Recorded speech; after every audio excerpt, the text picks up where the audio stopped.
Dans les archives poussiéreuses du tribunal de Fort-Royal en Martinique, un document daté de 1787 révèle une affaire qui fit trembler toute la colonie. Le procès-verbal mentionne le décès inexpliqué de 11 hommes sur la plantation Valcourt en l'espace de 3 années. Tous avaient partagé le lit d'une même femme, une esclave prénommée Clémentine. Et tous moururent avant qu'elle n'épouse le maître des lieux. Avant de poursuivre cette histoire qui défie l'entendement, je vous invite à vous abonner à cette chaîne et à me dire en commentaire de quelle ville vous nous écoutez. Votre soutien permet de faire revivre ces récits oubliés qui sommeillent dans les archives coloniales. Revenons maintenant à l'année 1782, sur cette île des Caraïbes où le sucre coulait comme l'or et où les vies humaines valaient moins que les tonneaux d'eau de vie. La Martinique, en 1782, respirait une prospérité construite sur la souffrance. Les plantations de canne à sucre s'étendaient à perte de vue, ondulant sous le vent chaud qui montait de la mer. Dans la région montagneuse du nord de l'île, non loin de l'actuelle commune de Basse-Pointe, s'élevait la plantation Valcourt, l'une des propriétés les plus étendues de la colonie. La demeure principale se dressait sur une colline, majestueuse construction de pierres calcaires aux volets verts, entourée de vérandas, où les maîtres prenaient le frais pendant que montaient des chants les chants plaintifs des esclaves. 300 âmes travaillaient cette terre, coupant la canne du lever au coucher du soleil sous la surveillance de contremaîtres métis et d'un régisseur français dont la cruauté était légendaire dans toute la région.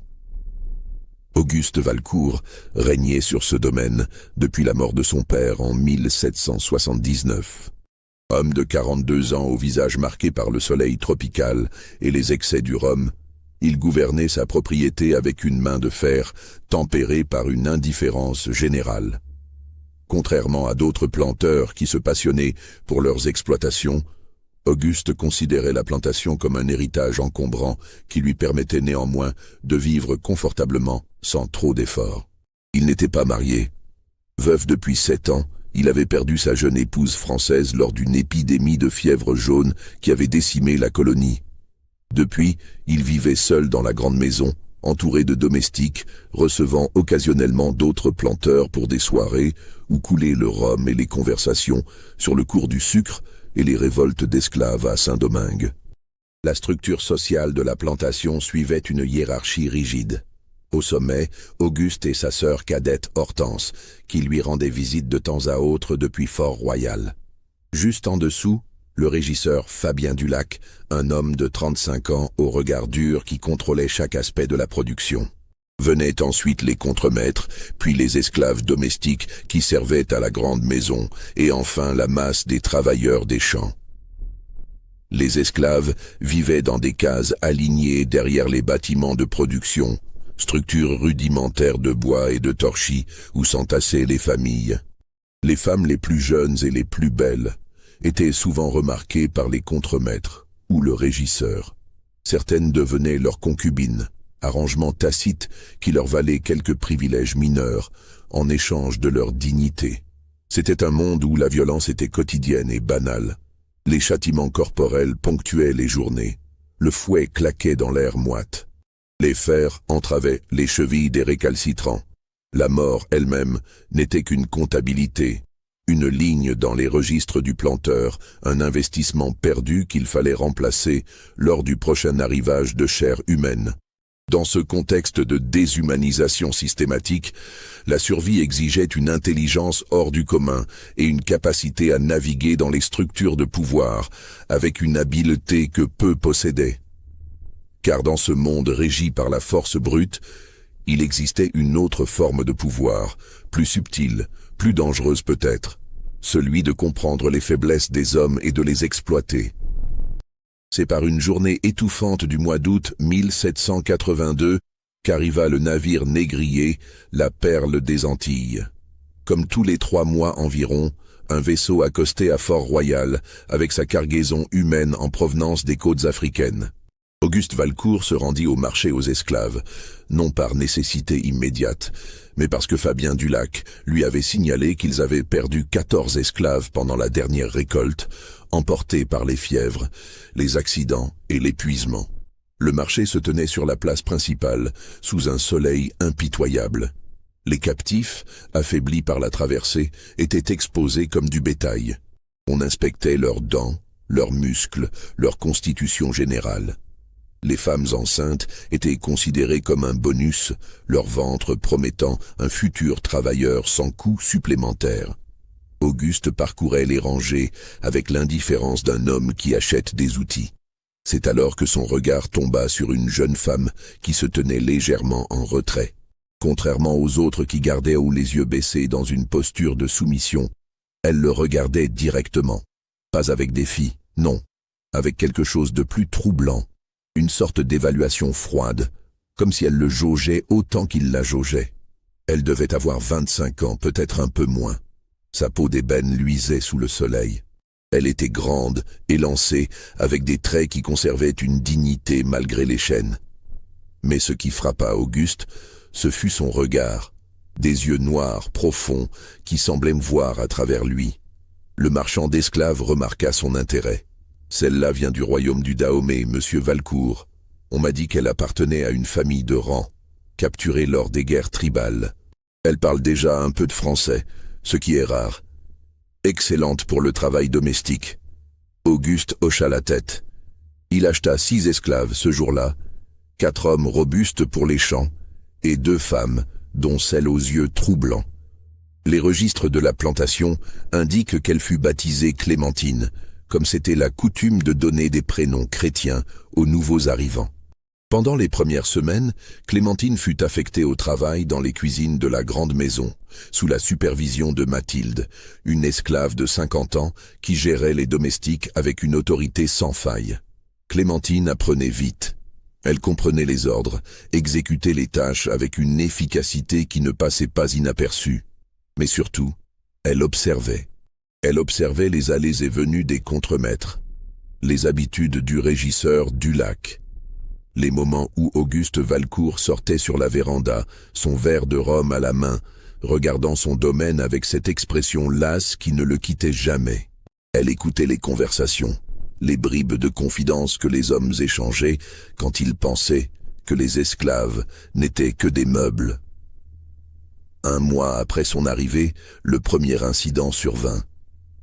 Un des contremaîtres, un certain Jérôme Beaufort, homme dans la quarantaine réputé pour sa brutalité, tomba malade. Cela commença par des vomissements violents, puis de la fièvre. En 3 jours, il était mort, le corps ravagé par ce qui ressemblait à une infection intestinale sévère. Le médecin de Fort-Royal, appelé trop tard, marmonna quelque chose sur l'eau contaminée et les miasmes tropicaux. On l'enterra rapidement, comme c'était la coutume sous ces latitudes où les corps se décomposaient en quelques heures. La vie reprit son cours. Un nouveau contremaître fut nommé. Les cannes continuaient de pousser, indifférentes aux tragédies humaines. Ce que personne ne savait, c'est que Jérôme Beaufort avait pris l'habitude de se rendre à la case de Clémentine pendant la nuit. La première fois, elle n'avait pas eu le choix. Il était entré, avait utilisé son corps comme les contremaîtres le faisaient depuis toujours. Mais à sa 2e visite, Clémentine avait changé de stratégie. Au lieu de résister, elle s'était montrée docile, presque accueillante. Beaufort, surpris, était revenu. Encore et encore. Lors de sa dernière visite, Clémentine lui avait préparé une infusion. « Pour te donner des forces », avait-elle murmuré dans son français encore hésitant. Il avait bu, flatté par cette attention. Le lendemain, les symptômes apparurent. Mathilde, la vieille cuisinière, avait remarqué que certaines plantes avaient disparu du jardin médicinal qu'elle cultivait derrière les cuisines. Des plantes qu'on utilisait en petites doses pour soigner, mais qui en grande quantité pouvaient tuer. Elle n'avait rien dit. Dans ce monde d'esclaves, certains secrets étaient mieux gardés que d'autres. Les mois suivants virent la plantation Valcourt continuer son activité habituelle. La récolte de 1783 fut excellente. Auguste Valcourt, satisfait des profits, se montra légèrement plus généreux avec ses esclaves, leur accordant une demi-journée de repos supplémentaire par mois. Cette magnanimité, bien que dérisoire, fut célébrée comme une grande faveur. Clémentine s'était intégrée à la vie domestique de la grande maison. Son français s'améliorait de jour en jour. Elle comprenait maintenant les conversations complexes, les sous-entendus, les non-dits. Mathilde lui avait enseigné les rudiments de la cuisine créole, mais aussi, sans jamais le formuler explicitement, les propriétés des plantes locales. Le régisseur Fabien Dulac commença à remarquer cette esclave qui se déplaçait avec une grâce inhabituelle. Contrairement aux autres femmes de la plantation qui marchaient le dos voûté, les yeux baissés, Clémentine conservait un port altier. Cela l'intriguait et, il devait se l'avouer, l'attirait. Un soir de mai, alors qu'il inspectait les réserves de sucre, il la trouva seule dans les cuisines. La lune éclairait faiblement la pièce. L'air était lourd du parfum des épices et du sucre. Il s'approcha d'elle, ses intentions claires dans ses yeux. Clémentine ne recula pas. Elle le regarda, ce même regard évaluateur qu'elle avait eu le jour de son arrivée. « Monsieur Dulac », murmura-t-elle dans un français maintenant presque parfait, « je sais ce que vous voulez. » Il s'arrêta, surpris qu'elle ait parlé.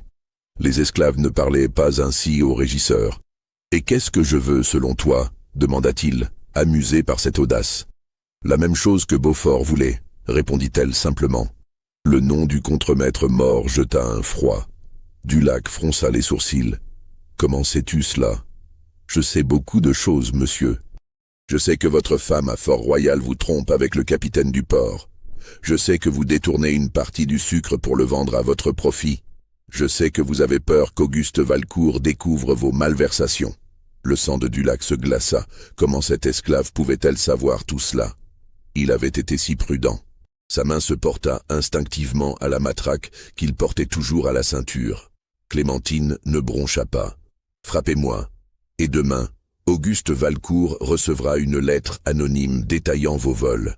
Ou bien, elle fit une pause. Nous pouvons être amis.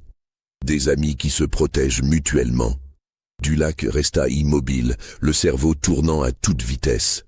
Cette femme était dangereuse. Mais elle avait raison sur un point. Si Valcourt apprenait ses détournements, il le ferait fouetter publiquement avant de le renvoyer dans la misère. Sa position de régisseur lui offrait un niveau de vie confortable qu'il ne voulait pas perdre. « Qu'est-ce que tu veux ?» demanda-t-il finalement. « Rien que vous ne vouliez déjà me donner, » répondit Clémentine avec un sourire énigmatique. « Mais quand vous viendrez me voir, vous viendrez en tant qu'ami, pas en tant que maître, et vous me protégerez. » Ainsi commença leur arrangement. Dulac visitait Clémentine 2 fois par semaine. Il lui apportait de petits présents, des morceaux de tissu, des bijoux sans valeur, parfois même un livre. Il lui parlait de ses problèmes, de ses craintes, de ses ambitions. Et elle écoutait, toujours attentive, toujours compréhensive. En septembre de cette même année, un autre contremaître mourut dans des circonstances étranges. Philippe Montagne, un homme de 30 ans qui supervisait les champs de la section ouest, fut retrouvé inconscient près de la rivière qui bordait la plantation. Il mourut quelques heures plus tard sans avoir repris connaissance. Le médecin parla d'une attaque cérébrale, chose qui arrivait parfois sous la chaleur accablante. Ce que personne ne savait, c'est que Philippe Montagne avait également découvert le chemin de la case de Clémentine. Il l'avait vue près de la rivière un jour, lavant du linge. Sa beauté l'avait frappé. Il était revenu, avait entamé la conversation. Contrairement à Beaufort qui prenait par la force, Montagne avait tenté la séduction. Clémentine avait joué le jeu, faisant semblant d'être flattée par les attentions d'un homme blanc. Lors de leur 3e rencontre, ils s'étaient promenés le long de la rivière au crépuscule. Clémentine avait cueilli des baies sur un arbuste. « Goûte, elles sont délicieuses », avait-elle dit. Montagne, confiant, avait mangé les baies rouges qui ressemblaient à des groseilles. Il ne savait pas que certaines baies des tropiques, si semblables en apparence aux fruits européens, contenaient des toxines qui paralysaient progressivement le système nerveux. Le lendemain, Dulac vint voir Clémentine, troublé. « Montagne est mort », annonça-t-il. « C'est le 2e homme à mourir cette année. » « Les îles sont dangereuses, » répondit Clémentine en le regardant droit dans les yeux. « Tant de maladies, tant de créatures venimeuses. Il faut être prudent. » Il y avait quelque chose dans son ton qui fit frissonner Dulac. mais il chassa cette sensation. C'était ridicule. Comment une esclave pourrait-elle tuer des hommes sans se faire remarquer? L'année 1784 apporta des changements subtils à la plantation Valcourt. Auguste commença à remarquer Clémentine. Comment aurait-il pu faire autrement? Elle travaillait maintenant fréquemment à la grande maison, ayant été promue au rang de femme de chambre personnelle après que Mathilde eut vanté son efficacité et son intelligence. Clémentine servait désormais les repas d'Auguste, s'occupait de son linge, nettoyait ses appartements. Elle le faisait avec une discrétion parfaite, se rendant presque invisible tout en étant toujours présente quand on avait besoin d'elle. Auguste appréciait cette efficacité silencieuse. Un soir de mars, alors qu'il dînait seul sur la véranda, Auguste l'observa, tandis qu'elle versait du vin dans son verre. La lueur des chandelles jouait sur sa peau sombre. Elle portait une robe simple mais propre, ses cheveux attachés dans un madras coloré. « Comment te trouves-tu ici, Clémentine » demanda-t-il soudainement. Elle leva les yeux, surprise d'être interpellée. Les maîtres posaient rarement des questions personnelles à leurs esclaves. « Je m'adapte, maître » répondit-elle d'une voix douce. « Tu parles remarquablement bien le français, mieux que la plupart des esclaves nés ici. J'aime apprendre, maître. Les livres que vous laissez dans votre bibliothèque m'ont beaucoup aidé. » Auguste haussa un sourcil. « Tu sais lire ? Mathilde m'a enseigné, maître. Elle espère que cela me rendra plus utile. » C'était un mensonge partiel. Mathilde lui avait effectivement appris les bases, mais Clémentine avait passé des heures à déchiffrer les livres en cachette, dévorant avidement les romans français, les traités de philosophie, les récits de voyage qui encombraient la bibliothèque d'Auguste. Elle avait compris que le savoir était pouvoir, que comprendre comment ces hommes blancs pensaient lui donnerait un avantage. Auguste sourit, amusé. « Tu es une esclave inhabituelle, Clémentine. La plupart se contentent de faire ce qu'on leur ordonne sans chercher à améliorer leurs conditions. Peut-être que je rêve d'une meilleure condition, maître, répondit-elle, une pointe d'audace dans la voix. Cette conversation marqua le début d'un changement dans leur relation. Auguste, qui s'ennuyait profondément de sa vie de planteur solitaire, commença à parler à Clémentine. D'abord de choses banales, puis progressivement de sujets plus personnels. Il lui parlait de sa femme morte, de sa solitude, de son désintérêt pour la plantation qu'il considérait comme une prison dorée. Clémentine écoutait. Elle écoutait comme personne ne l'avait jamais écoutée. Sans jugement, avec une empathie qui semblait sincère. Auguste se surprit à attendre ces moments où elle était dans la même pièce que lui, à chercher des prétextes pour engager la conversation. Pendant ce temps, d'autres hommes de la plantation tombaient malades. En avril, un autre contremaître, Louis Deschamps, mourut après plusieurs jours de fièvre intense. En juin, c'était un ouvrier spécialisé, un charpentier blanc nommé André Lefort, qui succomba à ce qui ressemblait à une infection pulmonaire. Les morts commençaient à inquiéter. Dulac, lors d'une réunion avec Auguste, exprima sa préoccupation. « Nous perdons trop d'hommes, monsieur Valcourt. Les esclaves commencent à murmurer que la plantation est maudite. » Auguste balaya cette crainte d'un geste. « Superstition d'esclaves. Nous sommes sous les tropiques, Dulac. Les maladies sont courantes. Assurez-vous simplement que l'eau soit propre et que les quartiers des esclaves soient maintenus en état décent. » Mais Dulac n'était pas convaincu. Il avait remarqué un détail troublant. Tous les hommes morts récemment avaient été vus en compagnie de Clémentine. Beaufort avait été son premier visiteur. Montagne l'avait courtisé. Deschamps s'était vanté auprès d'autres contremaîtres d'avoir une nouvelle maîtresse esclave. Lefort, le charpentier, avait été appelé pour réparer le toit de la case de Clémentine et y était resté plusieurs heures. Un soir, Dulac confronta Clémentine. « Tu sais quelque chose sur ces morts ?» l'accusa-t-il sans préambule. Elle le regarda calmement. « Je sais que les hommes meurent tous les jours dans cette plantation, Fabien. De maladies, d'accidents, d'épuisement. Ces hommes-là n'étaient pas épuisés. Ils étaient en bonne santé jusqu'à ce qu'ils te rencontrent. « Es-tu en train de m'accuser de meurtre, Fabien ?»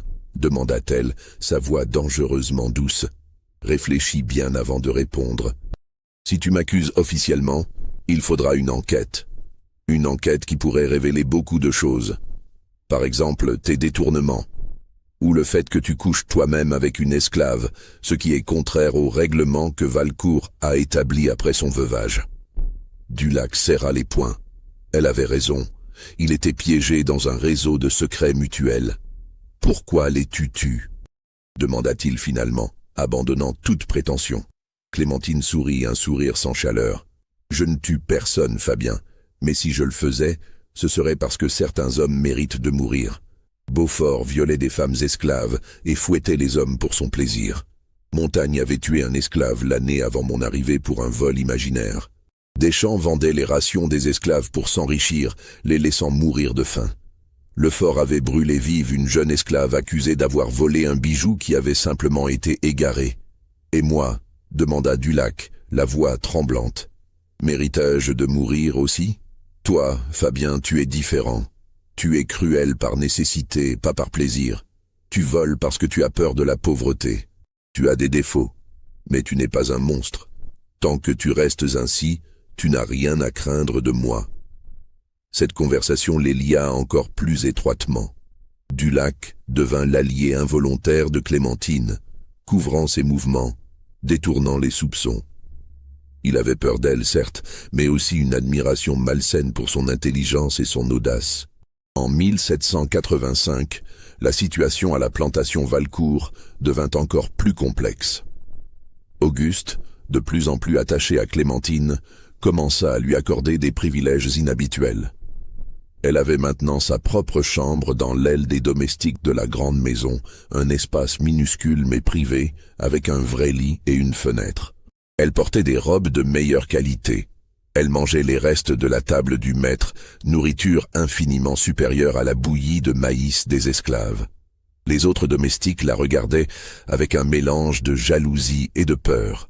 Ils voyaient bien qu'elle occupait une place spéciale, mais ils ne comprenaient pas exactement laquelle.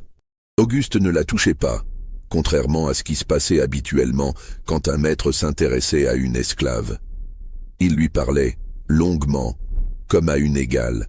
C'était bien plus troublant qu'une simple relation charnelle. Hortense Valcourt, la sœur d'Auguste, vint séjourner à la plantation en juillet de cette année-là. Femme de 40 ans, veuve elle aussi, elle vivait à Fort-Royal dans une élégance relative grâce à la pension que lui versait son frère.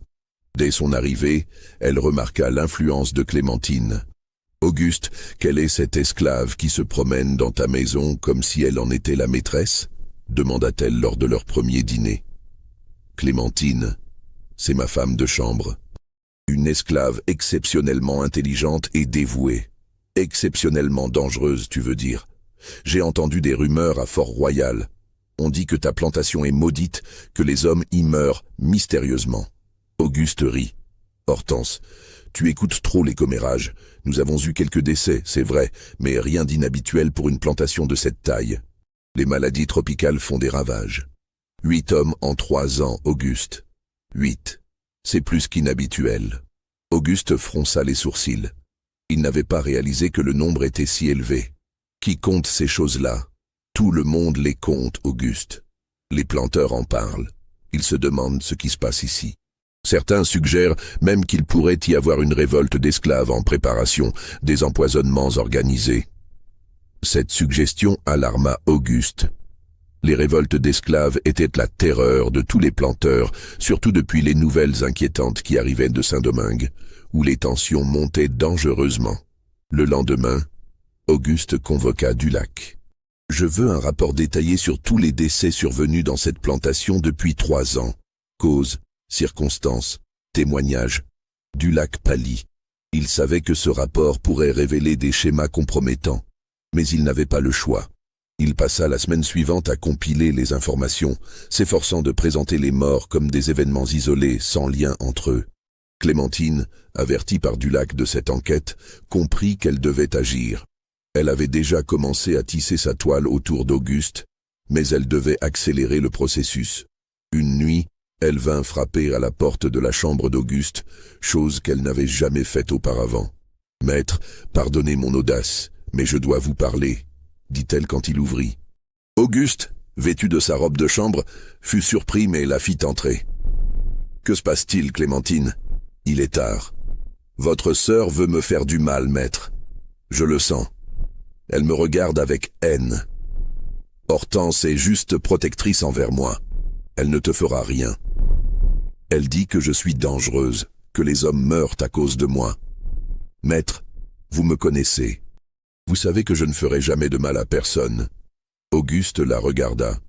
Dans la lumière vacillante de la chandelle, elle semblait vulnérable, presque fragile. Ses yeux brillaient de larmes contenues. « Je ne crois pas aux rumeurs, » dit-il doucement. « Tu n'as rien à craindre de ma sœur. » Clémentine s'approcha. « Maître, puis-je vous confier quelque chose? Un secret que je n'ai jamais dit à personne ?»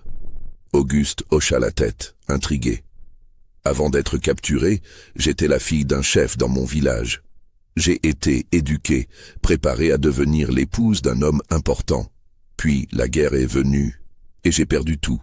Ma famille, mon statut, ma liberté. Mais je n'ai jamais perdu ma dignité intérieure. Quand je vous regarde, maître, je vois un homme qui comprend la solitude, qui porte aussi son fardeau.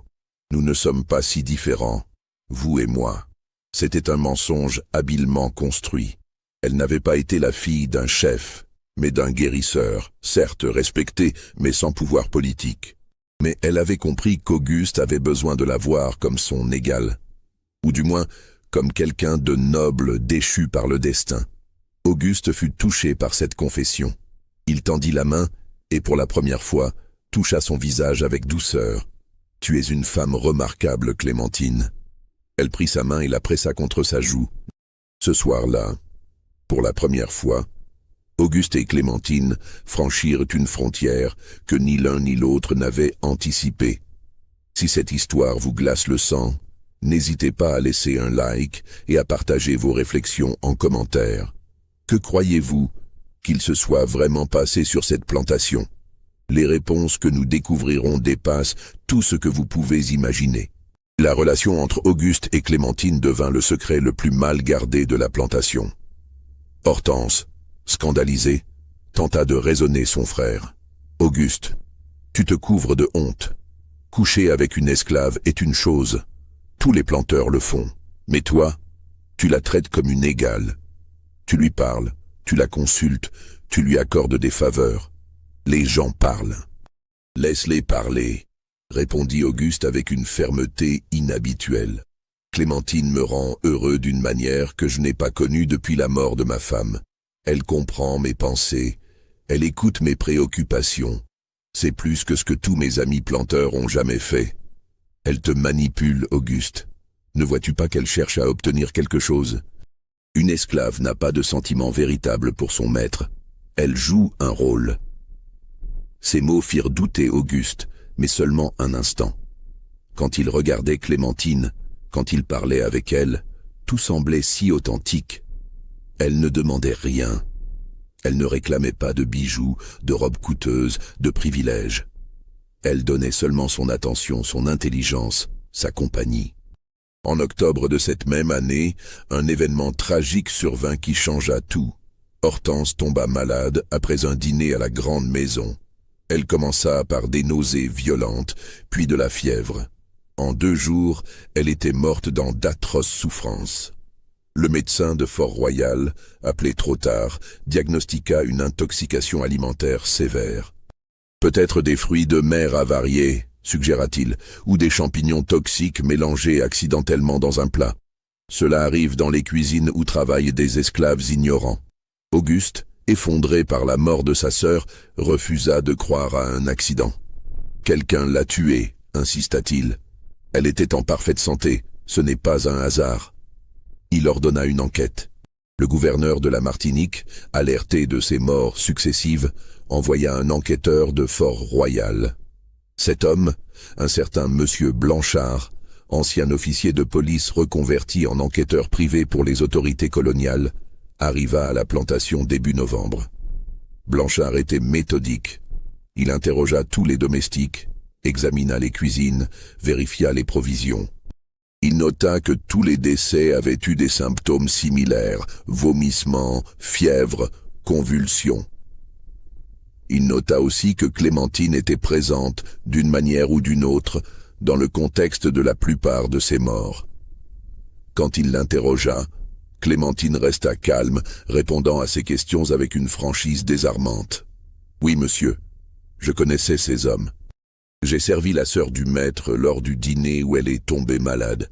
J'ai préparé des tisanes pour certains quand ils étaient malades. C'est mon rôle de prendre soin des gens de cette maison. » « Des tisanes avec quelles herbes ?» demanda Blanchard. « Celles que Mathilde m'a enseignées, monsieur. La menthe pour la digestion, la camomille pour le sommeil, le gingembre pour les nausées. » Blanchard alla voir Mathilde. La vieille cuisinière, loyale envers Clémentine d'une manière que Blanchard ne comprenait pas, confirma que Clémentine utilisait des herbes médicinales courantes. Elle ne mentionna pas que certaines autres plantes, aux propriétés moins bénignes, avaient également disparu de son jardin. Après 2 semaines d'enquête, Blanchard ne trouva aucune preuve concrète. Les symptômes pouvaient s'expliquer par une dizaine de maladies tropicales. Les plantes toxiques poussaient partout dans l'île.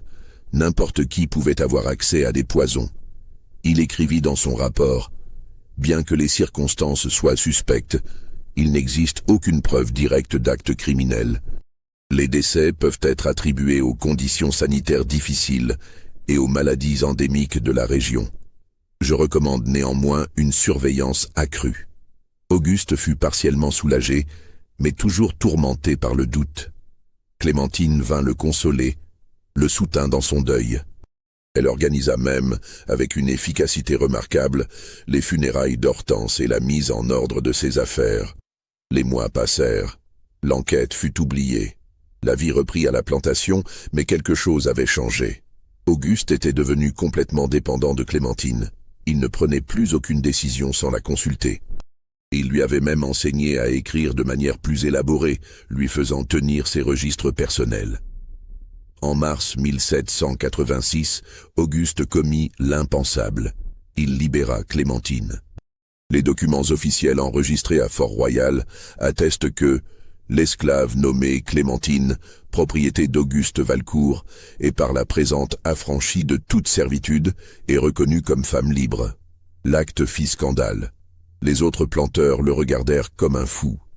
Libérer une esclave après seulement 4 ans de service, une femme jeune et en bonne santé, qui représentait un investissement considérable, c'était de la pure folie.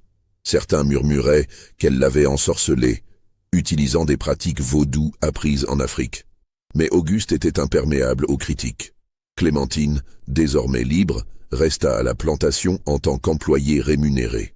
Elle gérait maintenant la maison avec une autorité que même Dulac n'osait plus contester. C'est au printemps de 1787 qu'Auguste prit sa décision finale. Il demanda Clémentine en mariage. La nouvelle frappa la colonie comme un coup de tonnerre. Un planteur blanc, issu d'une famille respectable, épouser une ancienne esclave africaine. C'était inouï, c'était scandaleux. C'était, selon certains, un signe de la dégénérescence morale qui gangrenait les colonies. Avant même l'annonce officielle, les réactions commencèrent à affluer. Des lettres anonymes arrivèrent à la plantation, certaines menaçantes, d'autres simplement insultantes. Une missive particulièrement venimeuse décrivait Clémentine comme une sorcière africaine ayant ensorcelé le pauvre Auguste avec des pratiques vaudou. Une autre suggérait qu'elle serait lynchée si elle osait se montrer à Fort-Royal en tant qu'épouse légitime d'un blanc. Le curé de la paroisse refusa d'abord de célébrer le mariage. « Monsieur Valcourt, je ne peux en conscience unir un chrétien à cette femme. Même si elle est techniquement libre, elle reste marquée par l'esclavage.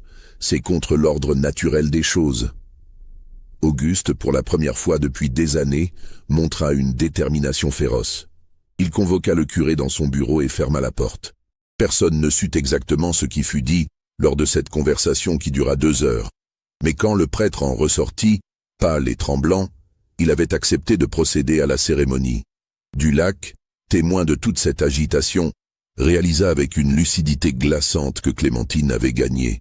Elle avait non seulement conquis Auguste, mais elle l'avait transformé. L'homme indifférent et apathique qu'il avait connu pendant des années était devenu un combattant prêt à défier toute la société coloniale pour cette femme. Le gouverneur en personne convoqua Auguste pour tenter de le dissuader. La rencontre eut lieu dans le bureau somptueux du palais du gouverneur, à Fort-Royal, sous le regard sévère des portraits des rois de France. « Monsieur Valcourt, comprenez-vous les implications de votre décision ? Vous serez ostracisé par la société, votre réputation sera détruite. Vos enfants, si vous en avez, seront des métis, ni blancs ni noirs, sans place dans aucune société. » Auguste se tint droit, les mains posées fermement sur la canne qu'il portait désormais. « Gouverneur, j'ai 47 ans. J'ai vécu selon les règles toute ma vie, et qu'est-ce que cela m'a apporté ? La solitude et l'ennui. Ma première épouse est morte de la fièvre. Ma sœur est morte dans ma propre maison. Tous mes amis planteurs ne me cherchent que pour mes rhums et mes cigares.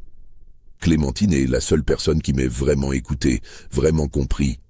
Elle vous a ensorcelé, mon ami, ouvrez les yeux. Une esclave africaine ne peut aimer un maître blanc. Elle joue un rôle pour améliorer sa condition. Peut-être, concéda Auguste, surprenant le gouverneur. Peut-être joue-t-elle un rôle au début, mais ces 4 années ont changé quelque chose. Je l'ai vue pleurer sur la tombe de ma sœur. Je l'ai vue soigner des esclaves malades sans que personne ne le lui ordonne. Je l'ai entendu lire de la philosophie et discuter de Rousseau et de Voltaire avec plus d'intelligence que n'importe quel planteur de cette île. Même si elle a commencé par calculer, quelque chose de vrai s'est développé entre nous. Le gouverneur soupira. Je ne peux vous empêcher légalement. Elle est libre, vous êtes libre. Mais je vous avertis, ce mariage aura des conséquences. Les autres planteurs refuseront de commercer avec vous. Vos dettes pourraient être appelées plus tôt que prévu. Votre position sociale sera anéantie. Alors qu'il en soit ainsi, répondit Auguste avec une résignation presque sereine. Pendant ce temps, à la plantation, Clémentine se préparait. Elle avait fait venir une couturière de Fort-Royal, une femme de couleur libre qui accepta de confectionner une robe de mariée. Simple, élégante, sans les extravagances habituelles, mais d'une beauté sobre qui convenait parfaitement à la situation. La veille du mariage, Dulac vint la voir dans sa chambre. Il frappa doucement, attendit qu'elle l'invite à entrer. Quand il entra, il la trouva assise près de la fenêtre, regardant les champs de canne qui ondulaient sous la brise du soir. « Tu vas vraiment le faire » dit-il. Ce n'était pas une question. « Oui. Et après ? Après le mariage, que vas-tu faire de lui ?» Clémentine se tourna pour le regarder.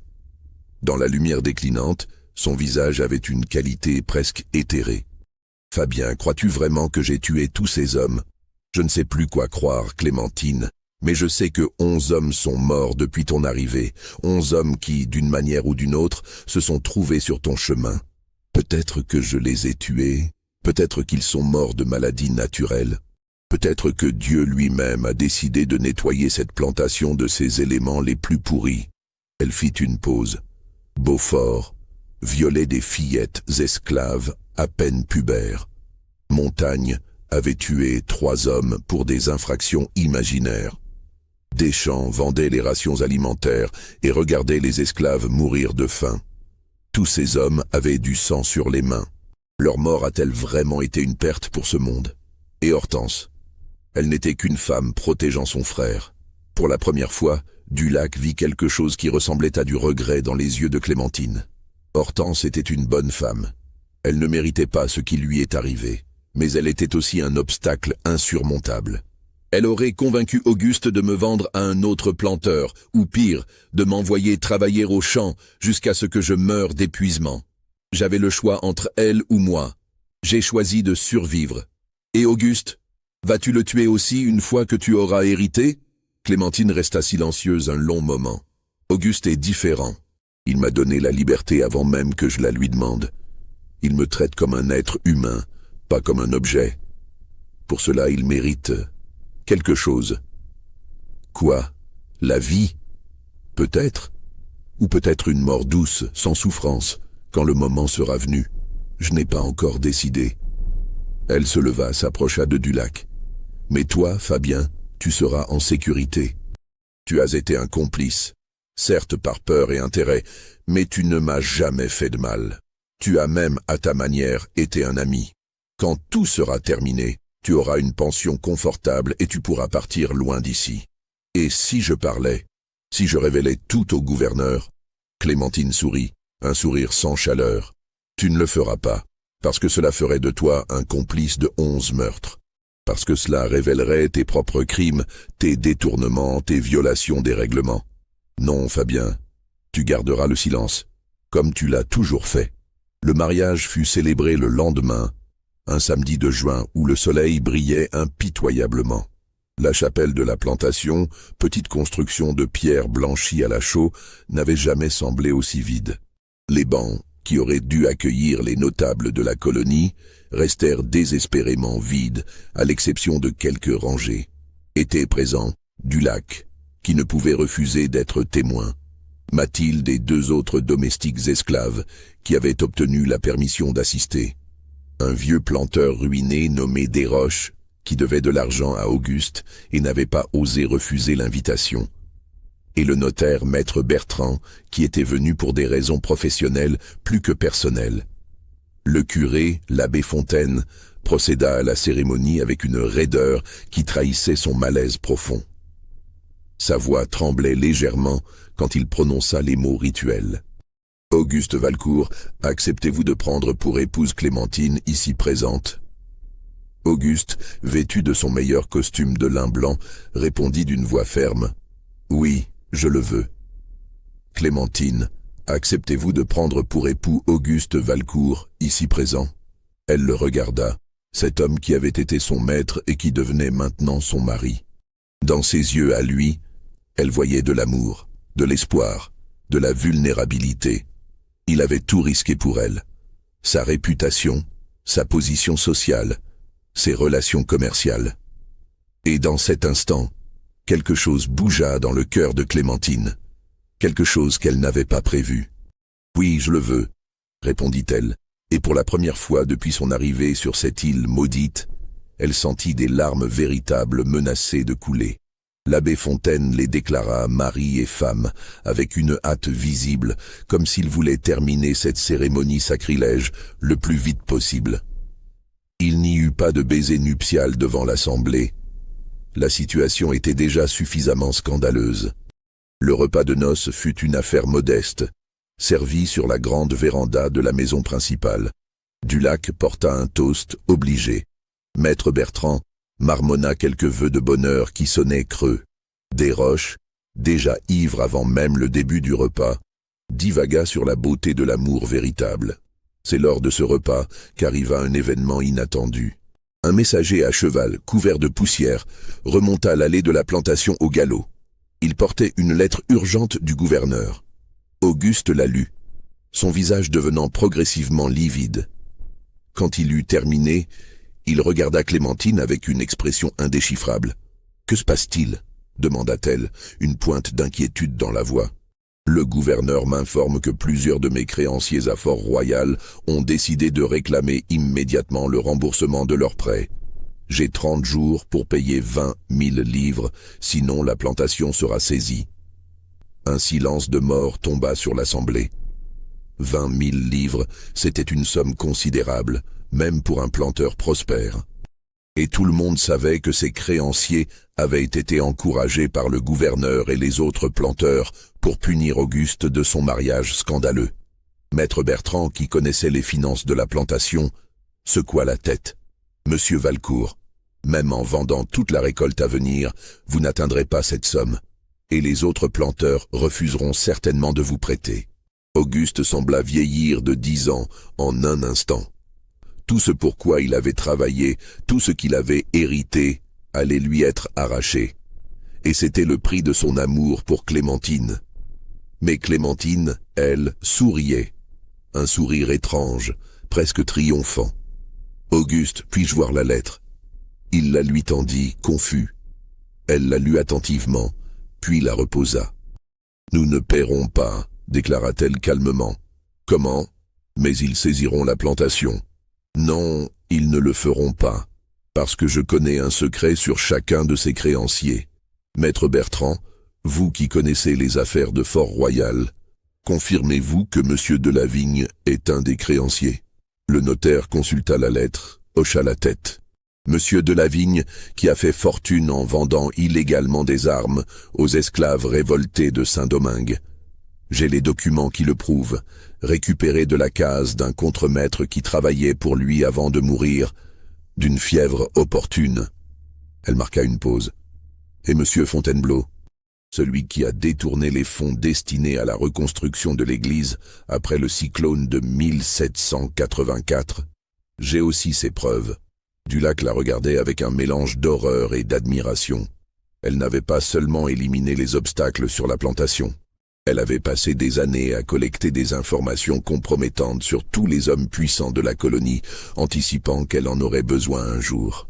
« Tu les fais chanter ?» demanda Auguste choqué. « Je protège notre mariage, Auguste. Je protège ce que nous avons construit. Ces hommes veulent nous détruire non pas parce que tu ne peux pas payer, mais parce qu'ils sont offensés que tu m'aies épousé. Eh bien, ils découvriront que je ne suis pas une victime facile. » Dans les jours qui suivirent, Clémentine, désormais Madame Valcourt, envoya des lettres soigneusement rédigées à chacun des créanciers. Les lettres ne contenaient pas de menaces explicites, juste des allusions délicates à certaines informations qu'elle détenait, et une suggestion qu'il serait dans l'intérêt de tous que la dette soit renégociée à des termes plus raisonnables. Un par un, les créanciers cédèrent, certains par peur, d'autres par calcul. En 2 semaines, la menace de saisie était écartée. Auguste regardait sa nouvelle épouse avec un sentiment complexe mêlant admiration, peur et quelque chose qui ressemblait à de la gratitude. « Qui es-tu vraiment, Clémentine ? » « Je suis celle qui survit, Auguste. Je suis celle qui a été arrachée à sa terre, vendue comme du bétail, et qui a décidé que ce monde ne m'écraserait pas. Je suis ta femme, et je protégerai ce qui est nôtre. » La nuit de noces, alors qu'ils étaient seuls dans la chambre matrimoniale au mobilier d'acajou précieux, Auguste prit les mains de Clémentine dans les siennes. « Je sais ce que les autres pensent, qu'ils murmurent que tu m'as ensorcelé, que tu m'as manipulé. Peut-être ont-ils raison. Peut-être m'as-tu manipulé depuis le début. » Il leva une main pour caresser son visage. « Mais je ne m'en soucie plus. Ces dernières années avec toi ont été les plus vivantes de toute mon existence. Que tu sois sincère ou que tu joues un rôle, tu m'as donné quelque chose que personne d'autre n'avait pu me donner. Un but, une raison de me lever le matin. » Clémentine le regarda. Cet homme qui avait tout risqué pour elle. Et pour la première fois depuis qu'elle avait été capturée et enchaînée, elle sentit quelque chose se briser en elle. Une larme coula sur sa joue, puis une autre. « Auguste, je dois te dire quelque chose. Les hommes qui sont morts, ce n'était pas le hasard. » Il posa un doigt sur ses lèvres. « Je sais, une partie de moi a toujours su, mais je ne veux pas entendre les détails. Ce qui est fait est fait. Nous commençons une nouvelle vie ce soir. Tu ne me demandes pas pourquoi, tu ne me demandes pas combien. Non, parce que je sais déjà que chacun de ces hommes devait être un obstacle, une menace ou un monstre. Tu es trop intelligente pour tuer sans raison. Et ce monde nous a tous forcés à faire des choses terribles pour survivre. Qui suis-je pour te juger? J'ai possédé des êtres humains, Clémentine. J'ai profité de leur souffrance pour vivre confortablement. Mes mains ne sont pas propres non plus. Cette nuit-là, pour la première fois, Clémentine pleura véritablement. Elle pleura pour tous ceux qu'elle avait tués, pour toutes les lignes morales qu'elle avait franchies, pour la femme qu'elle aurait pu être si le destin avait été plus clément. Et Auguste la tint dans ses bras, lui caressant les cheveux, murmurant des mots de réconfort. Dehors, la nuit tropicale vibrait des bruits de la nature. Les esclaves dans leurs cases chantaient doucement, peut-être pour célébrer ce mariage improbable qui leur donnait un étrange espoir. Si une esclave pouvait devenir la maîtresse de la plantation, alors peut-être que ce monde injuste pouvait changer. Dulac, dans sa propre maison de régisseur, but du rhum en contemplant l'avenir. Il avait aidé une meurtrière à atteindre le sommet de la société coloniale. Il était son complice, son confident. Et maintenant, qu'elle était mariée au maître, il était plus vulnérable que jamais. Il se demanda combien de temps il lui restait à vivre. Les mois suivant le mariage furent une période d'adaptation étrange pour tous les habitants de la plantation Valcourt.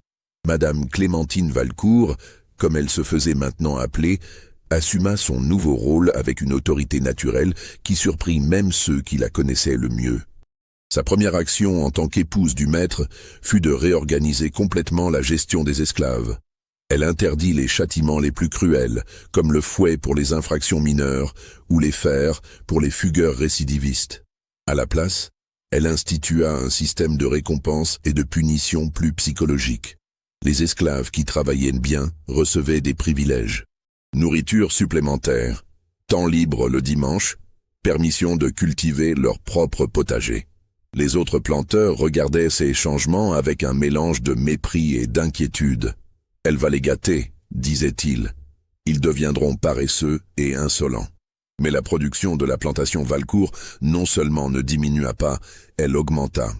Les esclaves, mieux nourris et moins terrorisés, travaillaient plus efficacement. Dulac observait tout cela avec une fascination inquiète.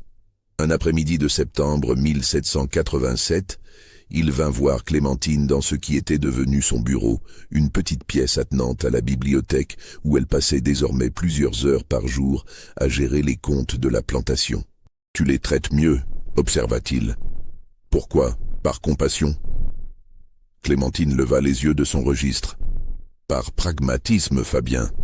Un esclave terrorisé travaille par peur. Un esclave qui a quelque chose à perdre travaille pour le préserver. C'est plus efficace à long terme. Tu n'as donc aucune empathie pour eux, tu étais l'une d'eux il y a 5 ans. Justement parce que j'étais l'une d'eux, je comprends comment ils pensent. L'empathie est un luxe que je ne peux me permettre, mais l'intelligence, ça, je l'ai toujours eu. Et Auguste, comment le traites-tu? Par pragmatisme aussi. Clémentine hésita avant de répondre, ce qui était rare chez elle. Auguste est compliqué.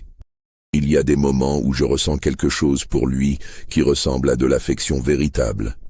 D'autres moments où je me souviens qu'il m'a possédé, qu'il aurait pu me vendre ou me faire fouetter s'il l'avait voulu. Ces sentiments coexistent dans mon cœur comme l'huile et l'eau. Vas-tu le tuer? La question resta suspendue dans l'air chaud et lourd. Je n'ai pas encore décidé, répondit finalement Clémentine. Peut-être mourra-t-il de cause naturelle avant que je doive faire ce choix. Peut-être vivra-t-il longtemps et heureux à mes côtés. Le futur n'est pas écrit, Fabien. Mais le futur, comme souvent, ne suivit pas les plans des hommes. Au début de l'année 1788, Auguste commença à se plaindre de douleurs d'estomac. Rien de grave au début, juste une gêne occasionnelle après les repas. Clémentine, attentive comme toujours, lui prépara des tisanes digestives, ajusta son régime alimentaire, consulta même le médecin de Fort-Royal. « C'est l'âge et le climat », diagnostiqua le docteur Lavigne, un homme corpulent qui sentait le rhum. « Les Européens ne sont pas faits pour vivre éternellement sous ces latitudes. Le corps s'use plus vite ici. Je recommande des repas légers, pas trop d'alcool et beaucoup de repos. » Auguste suivit ses recommandations, mais son état ne s'améliora pas. Les douleurs devinrent plus fréquentes, plus intenses. Il commença à maigrir visiblement. Ses traits se creusèrent. Sa peau prit une teinte jaunâtre qui inquiéta tout le monde. En mars, il était devenu évident qu'Auguste était gravement malade. Il passait la plupart de ses journées au lit, trop faible pour se lever. Clémentine le soignait personnellement, refusant de laisser les domestiques le faire. Elle était à son chevet jour et nuit, lui tenant la main, lui lisant des livres, lui préparant des bouillons qu'il arrivait à peine à avaler. Dulac vint voir Clémentine un soir, profitant d'un moment où elle était sortie de la chambre d'Auguste pour prendre l'air sur la véranda. « C'est toi, n'est-ce pas ?» demanda-t-il à voix basse, regardant autour de lui pour s'assurer qu'ils étaient seuls. « Tu es en train de le tuer, lentement.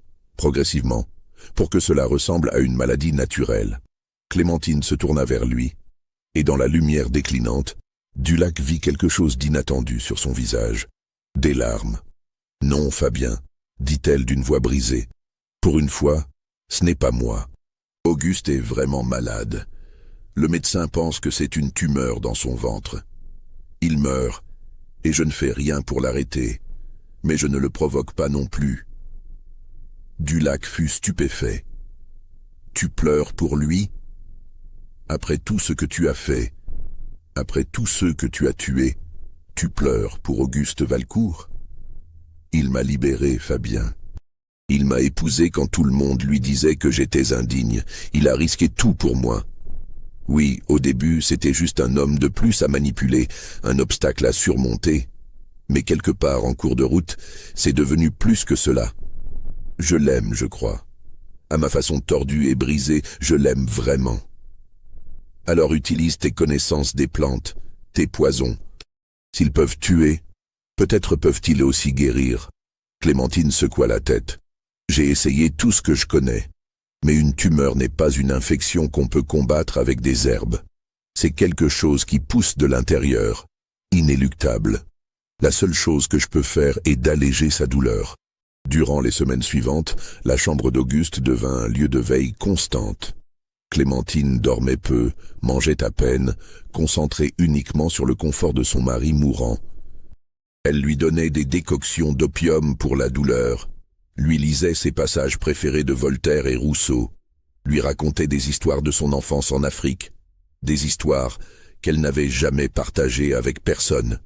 Auguste, dans ses moments de lucidité, modifiait son testament.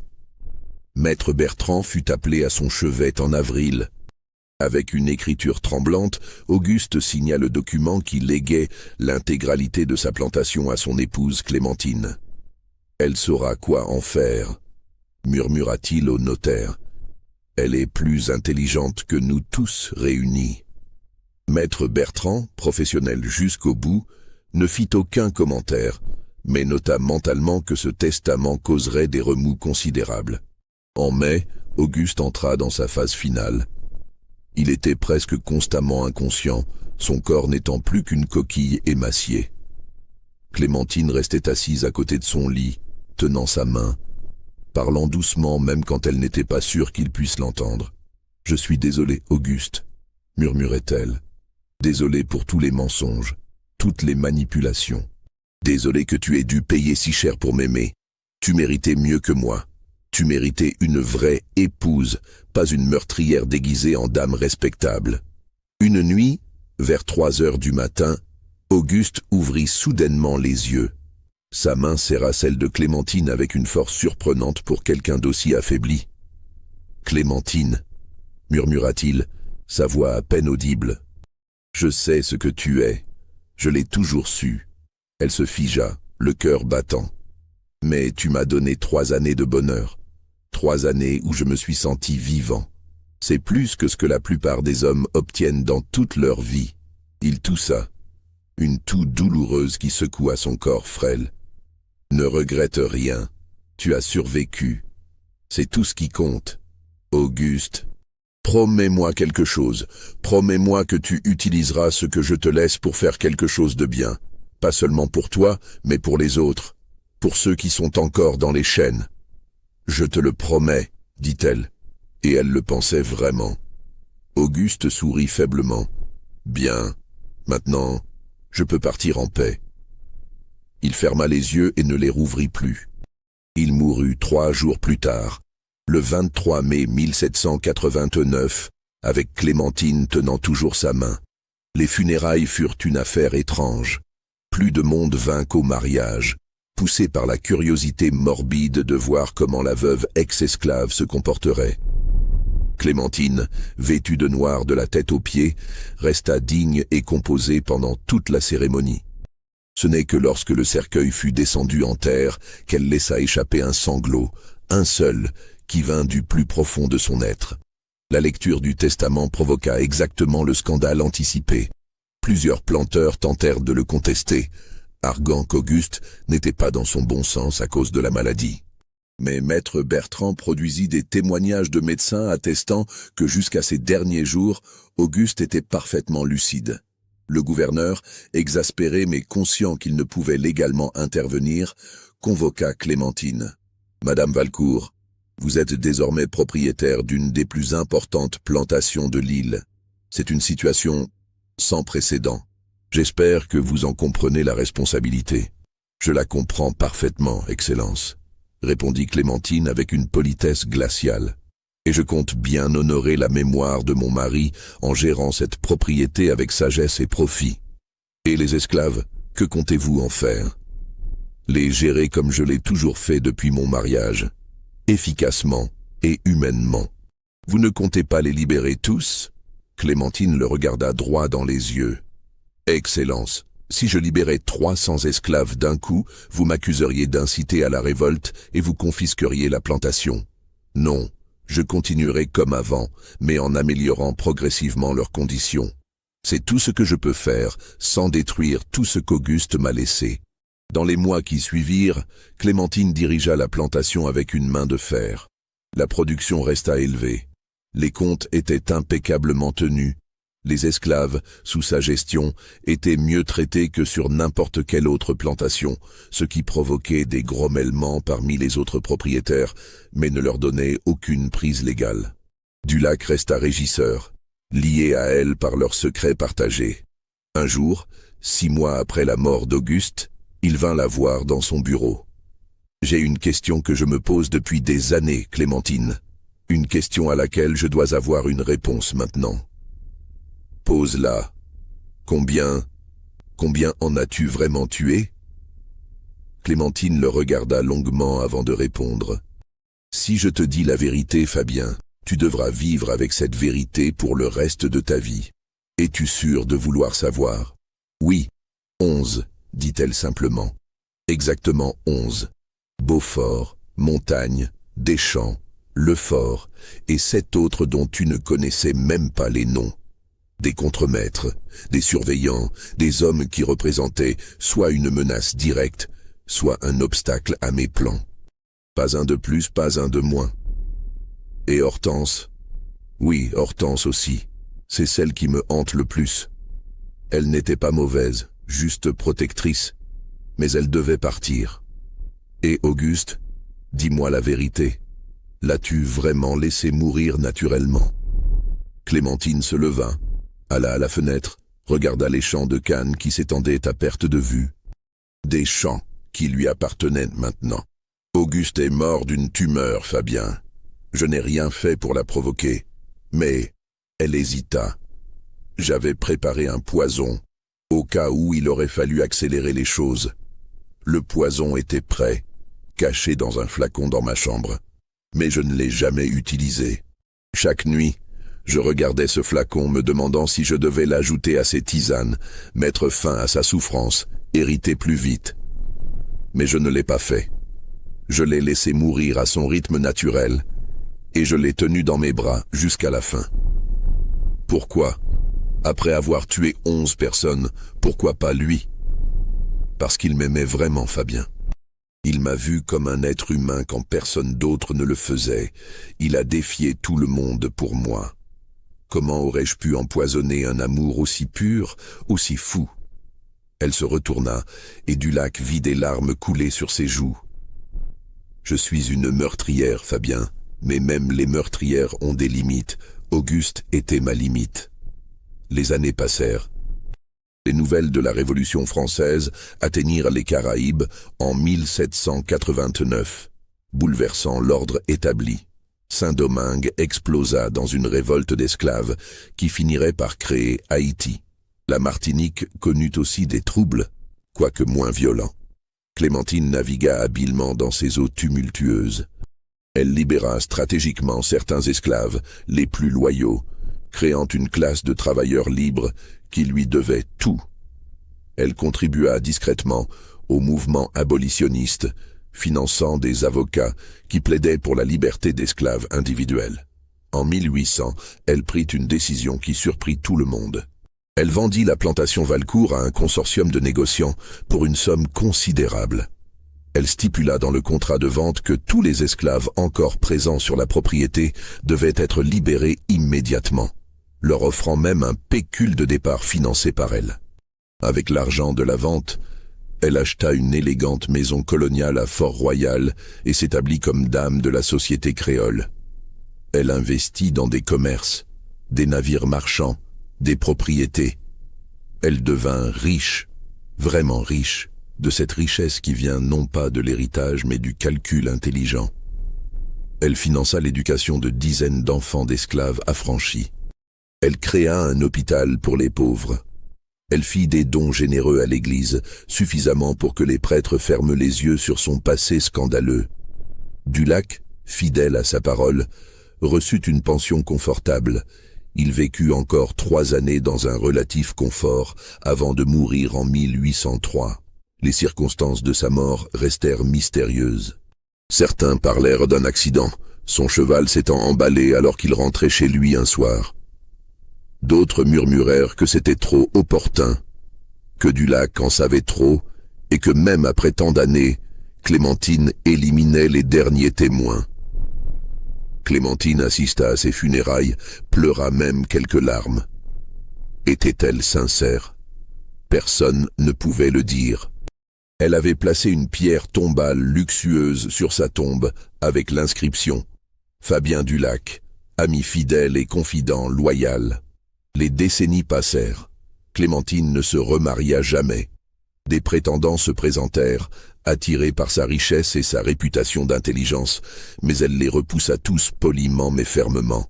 « J'ai eu un grand amour dans ma vie », disait-elle. « Un seul suffit. » Elle vieillit avec grâce, ses cheveux devenant gris puis blancs, son visage se marquant des rides de l'âge, mais conservant cette beauté altière qui l'avait toujours caractérisée. Elle devint une figure respectée de Fort-Royal, consultée pour sa sagesse, admirée pour sa philanthropie, crainte pour son intelligence acérée. En 1820, elle fit quelque chose d'extraordinaire. Elle publia un mémoire, sous pseudonyme, racontant l'histoire d'une esclave africaine devenue propriétaire de plantation. Le livre fut un scandale et un succès, lu avidement par les abolitionnistes en Europe et haï par les planteurs. Personne ne sut avec certitude si c'était son histoire ou une fiction, et Clémentine ne confirma ni ne démentit jamais. En 1822, elle tomba malade. Une fièvre qui ne passait pas, un épuisement qui s'installait progressivement. Elle savait que c'était la fin. Elle avait 65 ans, un âge vénérable pour l'époque, et elle avait vécu plus de vie que la plupart. Sur son lit de mort, entourée des enfants qu'elle avait aidés et qui étaient maintenant devenus des adultes respectables, elle fit venir un prêtre. Elle se confessa longuement, parlant pendant des heures. Le prêtre sortit de sa chambre pâle et tremblant, refusant de révéler ce qu'elle lui avait dit sous le sceau de la confession. Clémentine mourut le 15 mars 1823, paisiblement dans son sommeil. Ses funérailles furent grandioses, rassemblant des centaines de personnes, blanches, noires, métisses, toutes venues rendre hommage à cette femme extraordinaire. Elle fut enterrée à côté d'Auguste Valcourt, dans le petit cimetière près de l'ancienne plantation. Sa pierre tombale portait simplement son nom et ses dates, sans mention de ses origines ou de ses accomplissements. Comme elle l'avait demandé, sobre et discrète. Mais ce n'était pas la fin de son histoire. Après sa mort, on découvrit dans sa maison un coffre fermé à clé avec des instructions strictes qu'il ne devait être ouvert qu'en 1900, soit 77 ans après sa mort. Le coffre fut conservé par les exécuteurs testamentaires et leurs descendants. En 1900, quand le coffre fut finalement ouvert, on y trouva un journal intime rédigé en français, dans une écriture élégante, mais avec un code qui rendait la lecture difficile. Il fallut des mois pour le déchiffrer partiellement. Ce que les historiens purent lire était terrifiant. Clémentine y détaillait méthodiquement chacun de ses meurtres, les raisons, les méthodes, les plantes utilisées. Elle expliquait sa philosophie, sa justification morale. Dans un monde qui fait de nous des objets, écrivait-elle, devenir sujet exige parfois de franchir des frontières que l'on ne devrait jamais franchir. Je ne cherche pas le pardon.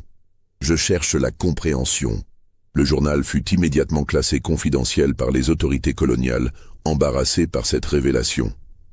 Quelques copies circulèrent néanmoins, déclenchant des débats passionnés. Était-ce vraiment son journal ou un faux créé pour alimenter la légende?